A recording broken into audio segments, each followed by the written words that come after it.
After Trunks returns to the future and takes care of Cell, he's met with his tearful mother. The two of them begin restoring the future, but Bulma notices a longing within her son. She tells him that it's very obvious he misses his friends in the past, and that she would be okay with him to stay there, on one condition, that he visits every now and then. Trunks is surprised that his mother was okay with this, but after some time he agrees and returns to the past. His friends greet him with open arms. Gohan is overjoyed, and despite not saying it, Vegeta is pretty happy to see Trunks again. Bulma and Vegeta invite him to live with them at Capsule Corp, of course, and he settles in fairly quickly. He did think that it was a little weird that he'd get to see himself in the past grow up, but Bulma told him to look at him as a little brother. Trunks spends his time training with Vegeta. Even though Goku is dead, unlike in the original story, Vegeta retains his love for fighting, as he and Trunks push themselves every day. Gohan also stays more interested in martial arts as he gets older, thanks to the influence from Trunks. So while he does focus on his studies, every weekend he goes to Capsule Corp to train with the Briefs family. When present Trunks and Goten are old enough to join in, they are delighted to train. Krillin joins them on occasions too. Due to all this extra training, the main cast in this timeline will be a little stronger than in the original story. During the time skip from the Cell Games to the Buu arc, both Vegeta and Trunks unlock Super Saiyan 2. Fast forward 7 years and we arrive at the World Martial Arts Tournament. Just like before, Goku would promise one day in the land of the living to fight against the others. Goku arrives and is swarmed by his beloved. He's surprised to see Trunks still there and laughs, thinking that he just came back for a day just like him. Or maybe there was another android around. Bulma explains how he's actually chosen to stay in the past, and thanks to him, Vegeta has been able to push himself even further. Though it was always a little weird for Trunks to be around 18. It took some time for him to be able to talk to her normally. Goku is impressed with how dedicated their training has become. He knew he made the right decision in staying in Otherworld. The Earth clearly has very capable fighters to defend her. He tells Gohan, both Trunks' and Goten, how proud he is of them. Then looks towards Vegeta and declares how pumped he is to finally be able to clash with him once again. Vegeta, thanks to his family's influence, is much more relaxed and less uptight than even in the original. The tournament proceeds as normal. Trunks wins the junior division, but both him and Goten are stronger, as they've trained much more with Vegeta, future Trunks, and Gohan. The lineup for the tournament doesn't change at all, apart from, instead of Jewel making it to the tournament, future Trunks takes his place, pinning him against Yamu. Once Popovich and Yamu take Gohan's energy, all the Z fighters follow close by, alongside Shin and Kibito. When they arrive, they join the others in hiding behind a rock, and begin to assess the situation. Dabura senses the group and appears in front of Kibito, blasting him into smithereens. Krillin and Piccolo both end up getting turned into stone just like before. Goku, Vegeta, Gohan, and Trunks all express their desires to enter the spacecraft and save their friends. The Kaioshin protests, but ultimately follows them all inside as well. Vegeta suggests just blasting their way down to Babidi, but the Supreme Kai says otherwise, explaining that this would cause Buu to be awakened accidentally. They need to be cautious and instead play by Babidi's rules. Babidi sends out his first fighter, Pui Pui. Vegeta smugly approaches the challenge and disposes of him with one blast. He didn't see him as a challenge even worth his time. The team descend to the next floor, Yakon's planet. Goku fights this time and defeats him in the same way, overloading him with Ki. Vegeta's clearly annoyed by how powerful Goku still is.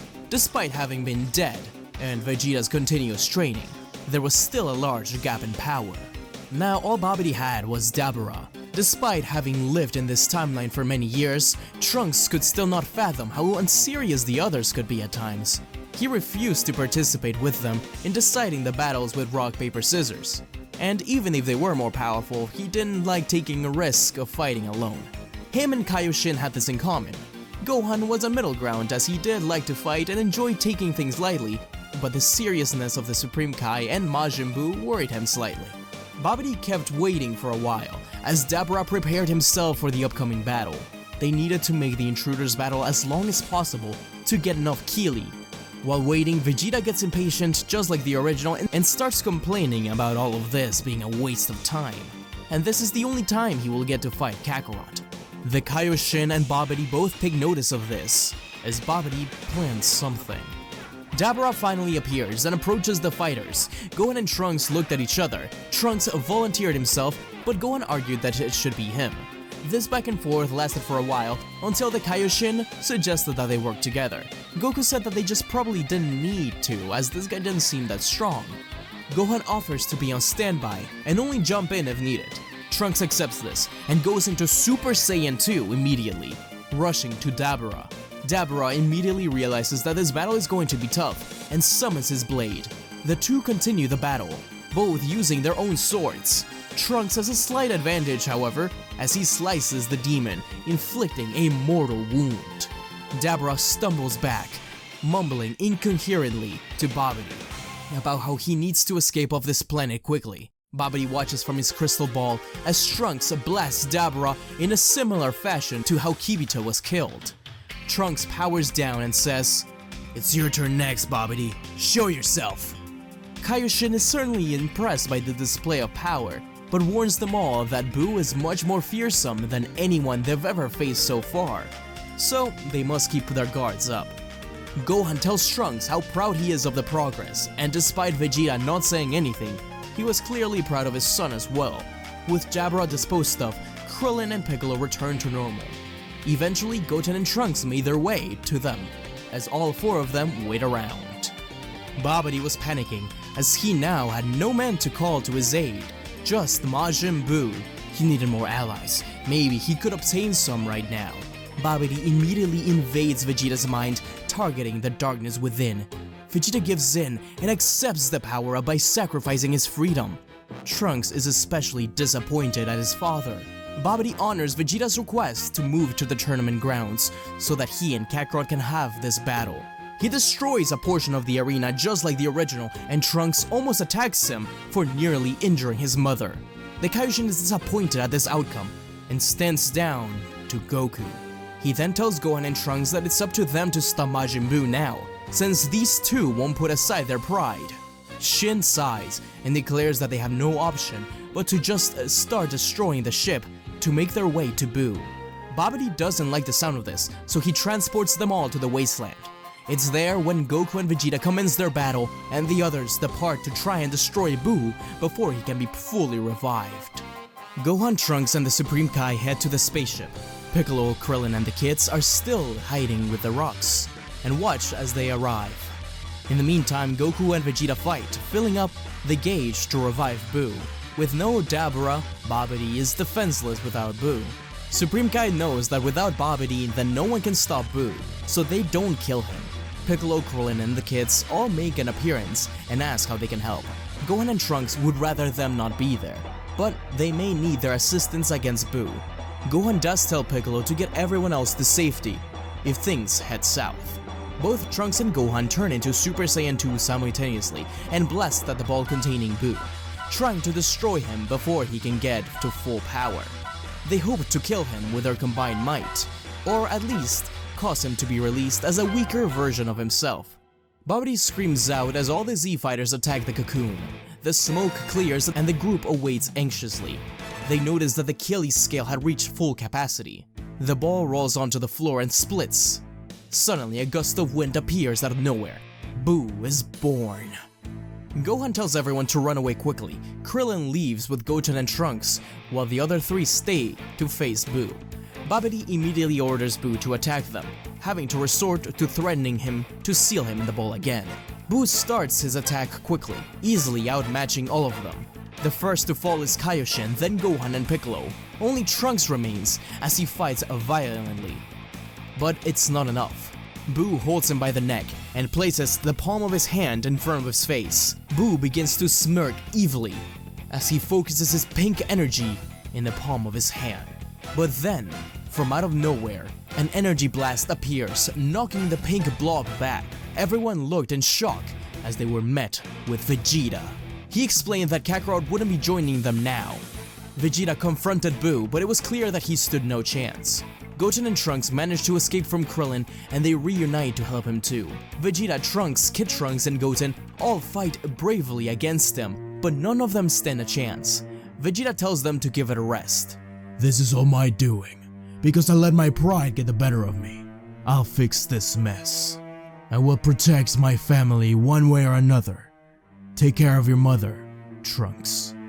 With tears in his eyes, Trunks picked up the kids. Piccolo helped too and nodded at Vegeta before taking off. They met up with Krillin and explained the situation as from far away they heard an explosion. Supreme Kai and Gohan were both thought to be dead as Majin Buu recovers from Vegeta's last attack. The Z-Fighters leave before Buu can fully reform. Vegeta had told Trunks and Piccolo that their last hope may remain in themselves, as well as Goten and Trunks, now that he, Gohan, and Kakarot were out of commission. They began traveling back to Kami's lookout, where the Z-Fighters seemed to be heading. Trunks couldn't help but think that Vegeta was wrong about Gohan though. He just couldn't believe that he could have died like that. So before they were too far gone, Trunks handed the kits to Piccolo and went to try and find Gohan. He was certain that the blast wasn't enough to kill him. Finally, he was able to pick up on the very weak key signature from Gohan, and he picked him up. But just as he was about to set off, he felt an enormous explosion from behind. It was his father. He was giving everything he had to try and defeat Majin Buu. Trunks needed to move now, but despite his best efforts, he and Gohan were ultimately caught in the blast. Bulma and her party in the meantime had collected the Dragon Balls and wished for everyone killed today to be brought back to life, riddled with guilt from what Vegeta had done. Soon enough, everyone reconvened back at the lookout and discussed everything that transpired. Once Goku regained consciousness, he joined in as well. Once Piccolo arrives, he informs the others that Trunks went back to look for Gohan, but both their signatures were now gone. Goku grieves along with everyone else, but there's no time to waste. He had to teach them all the fusion dance. Things transpire as per usual, with Goku turning Super Saiyan 3 against Buu to keep him off, and Buu killing Babidi. And while the kids learned the fusion, Kibito had been revived and managed to heal himself, the Supreme Kai, Gohan, and Trunks. Then they were all taken to the land of the Kais, where they were informed about the legend of the Z-Sword. Kaishin wasn't sure which one of them was worthy enough to train with it, but Gohan said that Trunks was perfect for it, as he was already proficient with sword fighting. With Gohan's blessing, Trunks began his intense training with the C-Sword, while Gohan thanks the Supreme Kai for everything he's done, and is taken to Earth to help out against Buu. Kibito transports him to the lookout. After one final display of Super Saiyan 3 for the children, Goku tells everyone that it's time for him to leave, just as Gohan appears. The two hug, and Gohan informs him about what Trunks is doing in the world of the Kais. Bulma is relieved to hear that he's safe. Goku then catches Gohan up about what's been happening on Earth. Gohan promises his father he'll protect Earth in his place. Goku promises Bulma that he'll watch over Trunks in the meantime, and with that, Goku returns to other worlds and then teleports to the world of the Kais. Similarly to the original story, Trunks ends up breaking the C-Sword by testing it, and then gets his potential unleashed by the Elder Kai. Meanwhile, on Earth, Buu becomes friends with Mr. Satan, but gives birth to an evil version of himself, and ultimately, Super Buu is born, beelining to Kami's lookout. Majin Buu arrives and proclaims how he's been waiting to fight the strong warriors Goku promised him. Piccolo tries to buy more time by suggesting that Buu should take care of all the Earthlings first, which he responds by unleashing an extermination attack. Afterwards, Chi-Chi slaps the monster and ends up getting killed.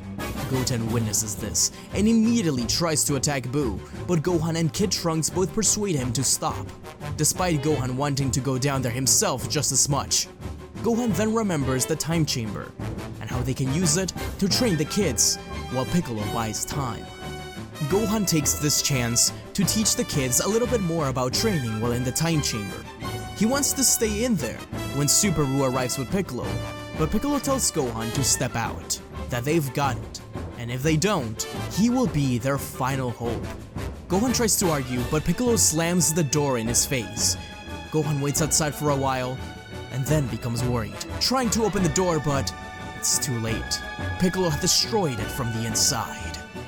The fight between Super Buu and Gotenks is exactly the same as per usual.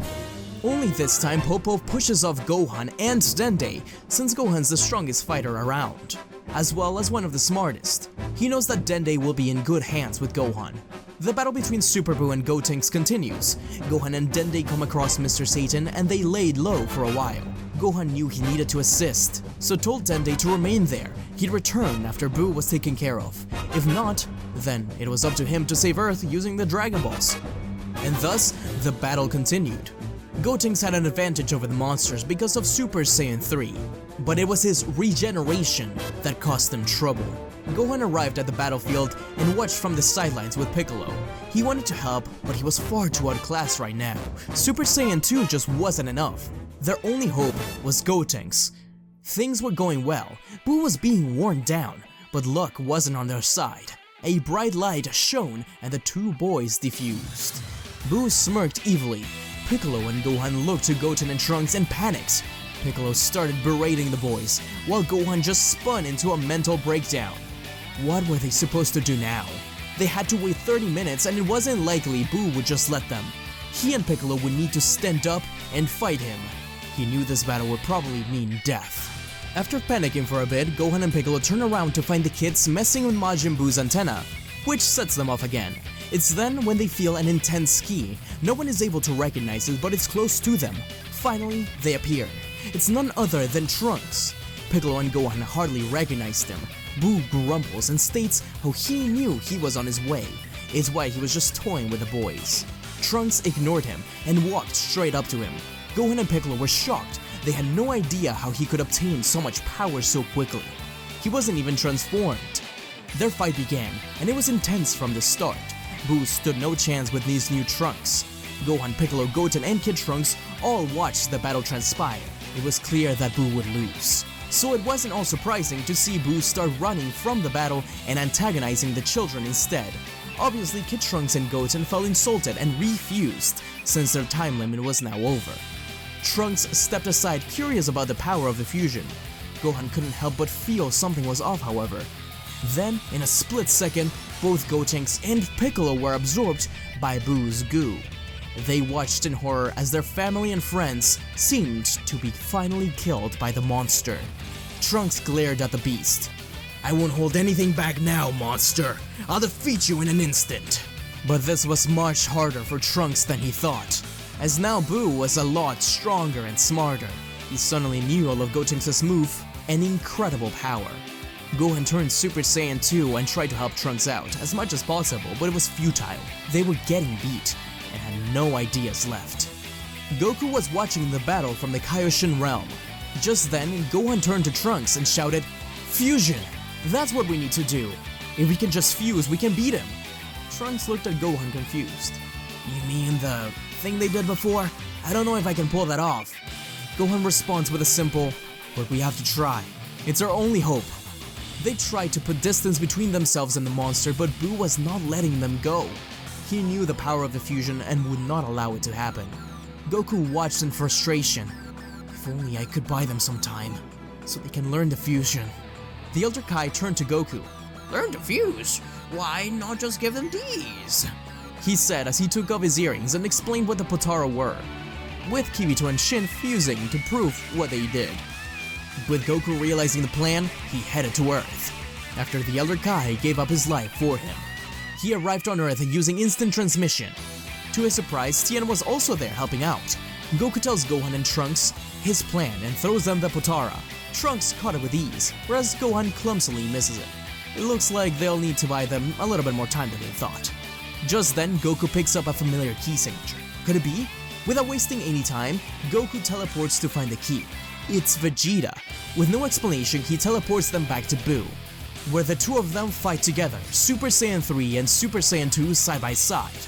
Trunks goes over to Gohan and helps him fight the earring. But Vegeta isn't fighting as a team, until Goku gives a speech about having to put aside their differences to save their families. Begrudgingly, Vegeta agrees, and both of them work together to fend off Buu. Meanwhile, Gohan and Trunks finally locate the earrings. Just as they do this though, some goo appears and flies up from the ground to try to absorb both Goku and Vegeta. But at the last second, Goku pushes Vegeta out of the way. Goku's last words to his son was to save Earth. Gohan puts on the earring while he sheds a tear for his friends and family. Gohanks is born. Vegeta moves to the sidelines and watches over Dende and Mr. Satan. The fuse fighter pointed towards Majin Buu with his sword. "I'm going to make you pay tenfold for harming my friends and family, Buu." Buu would have been more intimidated. However, he had just absorbed Goku. Gohan knew this fight wasn't going to be easy. Gohan's hair began to glow golden, resulting in a mixed transformation. "I'll call this my Mystic Saiyan." Wasting no time, he started his assault on the pink blob, punching and kicking him relentlessly. Buu wasn't outmatched, but he was finding it hard to hold his ground against this unstoppable force. Buu did have the super explosive wave to get Gohanks away from him, then blast at him with a Majin Kamehameha. Gohanks was hit, but there wasn't much damage. The two continued the clash, firing blasts at each other while they battled. The earth being vacant worked into Gohan's favor, as it meant he could go all out. And all out he went. He kept blasting burning Mazenkos and Kamehameha busters at Buu, and every time he regenerated and sent back an equally powerful blast. He needed to hit him with more energy, or rather, condense all of his energy into a single blast, a single point. He knew what he had to do. Gohan snatched towards the villain, grabbed a hold of his leg and threw him towards the sky at a tremendous speed. Buu didn't have any time to prepare for what was coming, as two bright, twirling beams came straight towards him from the ground. "Heat! Makan Kosapo!" Gohanks yelled from below as he blasted two beams at his foe. Buu tried to defend himself, but it was of no use as Gohanks had concentrated every last drop of his ki into that attack. Slowly, Majin Buu began to disintegrate until he was altogether gone. The Kais all celebrated in the Kaioshin realm as the universe's greatest threat had been defeated. Now, all that was left to do was wish back everyone. They did have the Dragon Balls and Dende, but they had to wait half a year. So, with the help of the Supreme Kai, they used the newly upgraded Namekian Dragon Balls, which now had the power to wish back multiple people to help set things right on Earth. Peace returned to the Dragon World, with the Z Fighters happy to not have to deal with Majin Buu any longer. However, Future Trunks felt like he was forgetting something. As they returned to Capsule Corp, he snapped his fingers and realized, oh wait, the future's gonna have to deal with Majin Buu as well. So, him and his mother fueled up the time machine. He said that he'll be back, attempting to hug his father, and actually hugging Kid Trunks. He also told Gohan that perhaps he could go to the world of the Kais and get himself a power-up like he did. Gohan said that he'll think about it. Future Trunks waved at everyone goodbye, excited to see his original mother for the first time in a long time, and hopefully see the future rebuilt. To her, it may only have been a week, but to Future Trunks, it has been a few years. The look in Trunks' eyes gets serious, as he promised himself not to let anyone damage the future ever again. Next, what if Trunks stayed in the past? Thank you so much for watching, everyone. That was part 1 of What If Future Trunks Stayed in the Past. Let me know what you thought about this in the comments down below, and be sure to tell me, what do you think of the design I put up for a split second for Ultimate Trunks? I think it makes sense for his hair to stand up, as Gohan's hair also becomes spikier, if you will. But I'm not entirely set on it. Perhaps his hair should stay down? You let me know in the comments down below. Like always, a huge thank you to the Patreons of the channel. I'm working on getting you guys special roles for my Discord server, which you can join down below. Samuel Randall, the Legendary Warrior, Celestia, Keith Grimes, Salil Paranjape, Jerome Foster, Jim G, D-Man Plays, Trentrolls, Jonas Paulus, Kaiser Jirachi, Ghost 1571, Squad 100, True Lightning Striker, Angel MR, Shane K, Mystic Angel, Ethan Phrase, Jackie Effing Chan, Free Flow Highway, Crazed PlayStation CK, Blaze 9526, Heart Fanfiction, KV, Marlon Gonzalez, D-Man Plays for Life, Zanos, Mark Plays, Giovanni Jimenez, Chris Banks, Grim Shadow 227, and Akko. Thank you so much, guys, for joining the Patreon. It means the absolute world to me, and it means I can get more videos like this out to y'all. Anyways, be sure to follow me on Twitter at SmugStickDB, and until we meet again, see ya!